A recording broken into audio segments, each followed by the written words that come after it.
So guys, जो chapter का heading है वो है भारती वसंत गीति है, सरस्वती का वसंत गीत।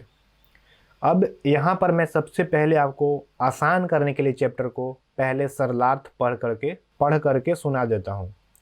यह गीत आधुनिक संस्कृत साहित्य के प्रख्यात कवि पंडित जानकी वल्लभ शास्त्री की रचना काकली नामक गीत संग्रह से संकलित है। इसमें संस्कृत की वंदना करते हुए कामना की गई है कि हे सरस्वती, ऐसी वीणा बजाओ जिससे मधुर मंजरियों से पीत पंक्ति वाले आम के वृक्ष, कोयल का कूजन, वायु का धीरे धीरे बहना, अमराइयों में काले भंवरों का गुंजार और नदियों का लीला के साथ बहता हुआ जल वसंत ऋतु में मोहक हो उठे। स्वाधीनता संग्राम की पृष्ठभूमि में लिखी गई यह गीतिका एक नवीन चेतना का आह्वान करती है तथा ऐसे वीणा स्वर की परिकल्पना करती है जो स्वाधीनता प्राप्ति के लिए जन समुदाय को प्रेरित करें। सो इस पूरे जो यहाँ पे जो आपको दिख रहा है पूरा जो स्टेंजा है, एक पैराग्राफ है, इसका मतलब क्या होता है ये तो मैंने लिखा है, लेकिन इसका एक मतलब ये होता है कि यह जो गीत है, यह गीत आधुनिक संस्कृत साहित्य, आधुनिक मतलब नया, संस्कृत और साहित्य, तो नया वाला जो संस्कृत साहित्य है इसके एक प्रख्यात कवि हैं जिनका नाम है पंडित जानकी वल्लभ शास्त्री। इनकी एक रचना है जो कि है काकली नामक गीत संग्रह, मतलब कि एक सॉन्ग का बुक होगा, हो सकता है उनका श्लोक का बुक होगा, उसका नाम काकली है और उसी की ये रचना करने वाले हैं जिनका नाम है जानकी वल्लभ शास्त्री। तो इस पाठ में सरस्वती की वंदना करते हुए यह कामना की गई है। क्या की गई है? कामना, मतलब कि हम लोगों ने भगवान से कहा है कि हे सरस्वती, ऐसी वीणा बजाओ जिससे कि ये हो जाए, वो हो जाए, वो हो जाए। तो यहाँ कहने का मतलब ये है कि मतलब ऐसी वीणा बजाओ जिससे कि एकदम वसंत के टाइम पे जो आम है वो आम फलने लगे, कोयल कूकने लगे, ऐसे ही मतलब बहुत सारी चीज़ें लिखी गई हैं, ये सारी चीज़ें होने लगे। और उस टाइम पे क्या होता था कि स्वाधीनता संग्राम, मतलब कि आज़ादी की लड़ाई के लिए स्वाधीनता संग्राम की पृष्ठभूमि में लिखी गई यह गीतिका, यह जो गीत है एक नया चेतना देती है लोगों को कि हमें स्वाधीनता प्राप्ति के लिए जन समुदाय को प्रेरित करें। मतलब बहुत सारे लोगों को स्वाधीनता प्राप्ति के लिए, आज़ादी के लिए लोगों को प्रेरित करे, इसके लिए ये जो चैप्टर है लिखा गया है। सो गाइस, देख सकते हैं कि यहाँ पे कितना कॉम्प्लिकेटेड है। तो इसीलिए मैंने आपको स्टार्टिंग में कहा था कि स्टार्टिंग में हमको इसको नहीं पढ़ना चाहिए। ये हम जब चैप्टर फिनिश कर लेंगे उसके बाद ये लास्ट में पढ़ना चाहिए, नहीं तो स्टार्टिंग में आपको समझ में नहीं आएगा और वीडियो क्या आप पूरा का पूरा चैप्टर छोड़ करके भाग जाएंगे। तो अब नीचे आते हैं, यहाँ पर आप देख पाएंगे लिखा है निनादे नवीनमय वाणी वीणाम। इसका मतलब क्या हुआ? निनादे का मतलब क्या हुआ? निनादे मतलब कि गुंजित करो, बजाओ। क्या बजाओ? लिखा है प्ले विथ म्यूजिकल इंस्ट्रूमेंट। मतलब कि निनादे का मतलब ये हुआ जैसे हारमोनियम बजाते हैं, वीणा बजाते हैं, तो ये बजाना जो हुआ उसको हम निनादे बोलते हैं। उसके बाद है नवीनामय। इसका मतलब क्या हुआ? नवीनामय जो है ये यहाँ पे संधि है, दो वर्ड से मिलकर के बना है, नवीनाम जोड़ ऐ या अय। अब नवीनाम का मतलब क्या होता है? नवीनाम का मतलब होता है कि नया, नूतन, न्यू। और ऐ का मतलब क्या होता है? जो यहाँ पे जो ऐ बना है इसका मतलब होता है हे। मतलब जैसे हम किसी को बोलते हैं ना, हे सीते, हे लते, तो अगर किसी को पुकारते हैं तो उसके पहले अगर हे लगाते हैं तो यही हे है ऐ, इसको हम ऐ बोलते हैं संस्कृत में। उसके बाद क्या है? वाणी। वाणी मतलब सरस्वती। अगर किसी लड़की का नाम वाणी है आपके क्लास में या कहीं पर भी, इसका मतलब उसके नाम का अर्थ है सरस्वती। सरस्वती कौन है? तो वो गॉडेस हैं। कौन गॉडेस? नॉलेज के लिए, डांस के लिए, म्यूजिक के लिए, आर्ट के लिए। तो इसकी जो भगवान है उसको सरस्वती को माना जाता है। उसके बाद यहाँ पर है वीणाम। वीणाम का मतलब क्या हुआ? वीणा को। अब ये को कहाँ से आया?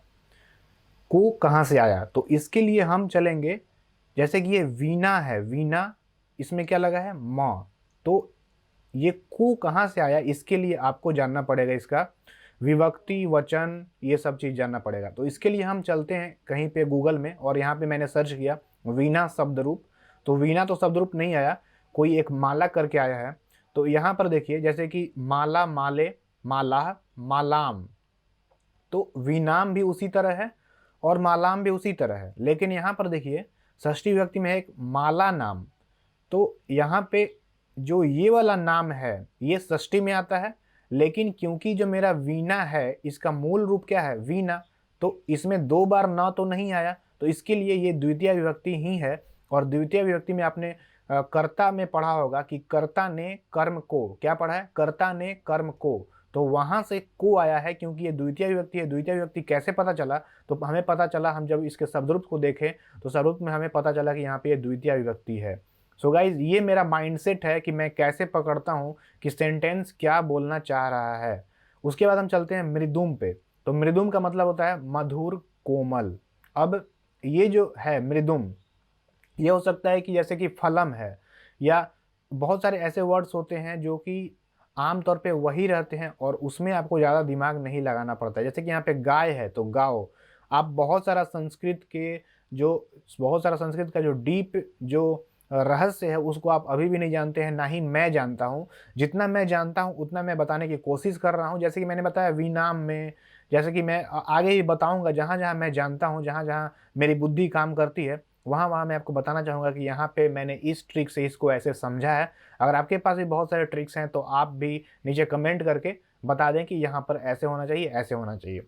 उसके बाद यहाँ पर देखें गीतिम, तो फिर से गीत को, क्यों, क्योंकि यहाँ भी द्वितीय विभक्ति लग रहा है। उसके बाद है ललित नीति लीनाम, मतलब सुंदर नीतियों में लीन। तो ऐसे ही यहाँ पर बहुत सारे क्या लिखे गए हैं, वर्ड मीनिंग है, आप इसको पढ़ लीजिएगा। मधुर मंजरी, कोमल आम के पुष्प, उसी तरह पिंजरी भूतमाला। तो ये सारे आपको सबसे पहले पढ़ना पड़ेगा कि क्या क्या वर्ड मीनिंग्स हैं। अब हम नीचे आते हैं अन्वय पे। तो ये देखिए इसका अन्वय है अई वाणी नवीनाम वीनाम निनादय। अब ये अन्वय तो मैंने आपको लिखना बताया है, लेकिन आपको इसकी ज़रूरत नहीं पड़ेगी। सबसे पहले आपको ऊपर वाला वर्ड मीनिंग समझना पड़ता है। अभी आप ये मत सोचिए कि आपको ये अन्वय लिखना पड़ेगा, आपको नहीं लिखना है, आप बस यहाँ से लिख लीजिए, मैं आपको बता दे रहा हूँ। आपको अभी सरलार्थ पे आप फोकस कीजिए, क्या कहना चाह रहा है, बस अभी इतना ही फोकस कीजिए। तो क्या बोल रहा है ये, अई वाणी, हे वाणी मतलब कि सरस्वती, नवीनाम मतलब कि नवीन, नवीन मतलब कि नया, वीणाम वीणा को, निनाद बजाओ, ललित नीति लीनाम मतलब कि सुंदर नीतियों से परिपूर्ण, गीत का, गीत को क्या करना है, मधुर गान करो, गीत का मधुर गान करो, या गीत को गाओ। ठीक है, यहाँ पर आप को भी रख सकते हैं क्योंकि ये गीतिम है। उसके बाद है यहाँ पर ई वसंते। यहाँ वसंत में, वसंते का मतलब सप्तमी विभक्ति एक वचन, तो वसंत में मधुर पिंजरी, मधुर का मतलब, मधुर मतलब कोमल, मधुर मंजरियों, मंजरी का मतलब मंजरी आम के पुष्प, जो जैसे आम जब फलना शुरू होता है तो शुरू में उस पर मंजरियाँ लगती हैं, मतलब उसके पुष्प लगते हैं, फिर वही मंजरी आम बन जाता है। तो वही जो है यहाँ पे कह रहा है मंजरियों। उसके बाद पिंजरी, पिंजरी मतलब पीली, पीला कलर, भूतमाला मतलब कि पंक्तियाँ, पंक्तियाँ मतलब कि बहुत सारा, जैसे जैसे आम फल रहा है, मतलब फल रहा है, तो एक नहीं, दो नहीं, तीन नहीं, चार नहीं, बहुत बहुत बहुत, तो उसकी एक तरह से बोल सकते हैं कि लाइन लग गया है वहाँ पे। तो वही यहाँ पे लिखा है कि यहाँ वसंत में मधुर मंजरियों से पीली हो गई पंक्तियाँ। क्या हो गई कि वसंत में जो आम के वृक्ष पे जो मंजरियाँ लगी हैं वो पीली हो गई हैं, पंक्तियाँ, बहुत सारे पंक्तियाँ मतलब कि पंक्तियाँ नॉर्मल सा, ठीक है। उसके बाद रसपूर्ण आम के वृक्ष। अब देखिए सरसाह का मतलब क्या हुआ, रसपूर्ण, तो रस भरा हुआ, यहाँ पर क्या लिखा हुआ है, रसपूर्ण, रस से परिपूर्ण आम के वृक्ष, रसाला मतलब आम के वृक्ष, लसंती मतलब कि सुशोभित हो रहे हैं। कौन सा विभक्ति, कौन सा वचन, तो प्रथम पुरुष बहुवचन, लसंती, ठीक है। उसके बाद यहाँ पर देखिए क्या लिखा है, ललित कोकिला, ललित का मतलब, ललित मतलब यहाँ पर देखिए मनोहर, ललित मतलब मनोहर। उसके बाद है यहाँ पर देखिए काकली नाम, इसको मैं छोड़ रहा हूँ। काकली नाम मतलब कि यहाँ पर कुकवाली, काकली नाम का मतलब कुकवाली। यहाँ पे कोकिला मतलब कि कोयल, कोकिला मतलब कोयल। और कलापा मतलब के समूह, समूह। और लसंती मतलब कि सुंदर लग रहे हैं। सो गाइज यहाँ पर आप देख पाएंगे क्या लिखा है टोटल में, मनोहर कूक वाली कोयल के समूह सुंदर लग रहे हैं। मनोहर मतलब कि अच्छा, मन को मोहने वाला। मनोहर कूक वाली कोयल के समूह सुंदर लग रहे हैं। ठीक है, तो हमने यहाँ पर क्या सीखा, इसमें क्या पढ़ा। हे वाणी सरस्वती, हे वाणी, वाणी का मतलब सरस्वती ही। हे सरस्वती नवीन वीणा को बजाओ, सुंदर नीतियों से परिपूर्ण गीत का मधुर गान करो। यहाँ वसंत में मधुर मंजरियों से पीली हो गई पंक्तियाँ, रसपूर्ण आम के वृक्ष सुशोभित हो रहे हैं, मनोहर कूक वाली कोयल के समूह सुंदर लग रहे हैं। इसी को दूसरे वर्ड्स में क्या लिखा है मैंने, हे वाणी नवीन वीणा बजाओ, सुंदर नीतियों से परिपूर्ण गीत का मधुर गान करो। यहाँ वसंत में मधुर मंजरियों से पीली हो गई रसपूर्ण आम के वृक्षों की माला, एक वृक्ष नहीं, दो वृक्ष नहीं, बहुत सारे वृक्ष की माला सुशोभित हो रही हैं। मनोहर कूक वाली कोयल के समूह सुंदर लग रहे हैं। क्या लग रहे हैं, सुंदर लग रहे हैं। अगर जिनको हिंदी समझ में नहीं आता है, बहुत सारे लोग हैं बोलते हैं कि सर इंग्लिश में वीडियो बनाइए, बनेंगी, लेकिन अभी फ़िलहाल क्योंकि कुछ भी वीडियो है ही नहीं चैनल पे, तो स्टार्ट तो करना पड़ेगा ना हिंदियों से ही, क्योंकि इंडिया में हिंदी बहुत ज़्यादा लोग बोलते हैं जो कि इंग्लिश बहुत कम बोलते हैं। आप इसको पढ़ सकते हैं जिनको इंग्लिश में पढ़ना है। फ़िलहाल इस तरह से हमने एक संस्कृत के श्लोक को यहाँ पर कवर कर लिया है। तो यहाँ पर आपने ये सब, पहले आपको ये सारा जो मैं आपको दिखाना चाहता था कि अगर आप इसको मिस करते हैं तो आपको आगे समझने में दिक्कत हो सकती है, जो कि आपको यहाँ पर हुई ना। हाँ हुई। कैसे, क्योंकि हमने यहाँ पर कुछ चीज़ों को छोड़ा था। अभी मधुर मंजरी को यहाँ पर छोड़ा था, पिंजरी भूतमाला छोड़ा था, वसंते छोड़ा था, ये सारा का सारा मैंने यहाँ पर छोड़ा था, बोला था कि आप पढ़ लीजिएगा। लेकिन अब आपको क्लियर हो गया होगा कि मधुर मंजरी मतलब कोमल आम के पुष्प। ठीक है, पिंजरी भूतमाला पीले वर्ण से युक्त पंक्तियाँ। ठीक है, वसंते वसंत में कौन सा विभक्ति, सप्तमी विभक्ति। लसंती मतलब सुशोभित हो रही हैं, सुंदर लग रहे हैं। ठीक है, ईह मतलब कि यहाँ। उस सरसा रसपूर्ण, रसपूर्ण मतलब कि जूसी। रसाला आम के पेड़, मैंगो ट्रीज। कलापा समूह, ग्रुप्स। ललित मतलब मनोहर, चार्मिंग। कोकिल, कोकिला मतलब कि कोयल। काकली नाम मतलब कि कोयल की आवाज़। सिंपल है, तो ये आपने यहाँ पर समझ लिया है। उसके बाद आप यहाँ पर देख पाएंगे अन्वय लिखा है, कलिंदात्म जाया सवा नीर तीरे, मतलब यमुना नदी के बेत की लताओं से युक्त तट पर। सवा नीर तीरे, सनीरे मतलब कि जल युक्त, समीरे मतलब कि वायु के धीरे धीरे बहने पे, मंद मंद बहने पर क्या करना है भाई, मधु माधवी नाम मतलब मधुर मालती लताओं की, नताम मतलब कि झुकी हुई, मैंने आपको ऊपर बताया था।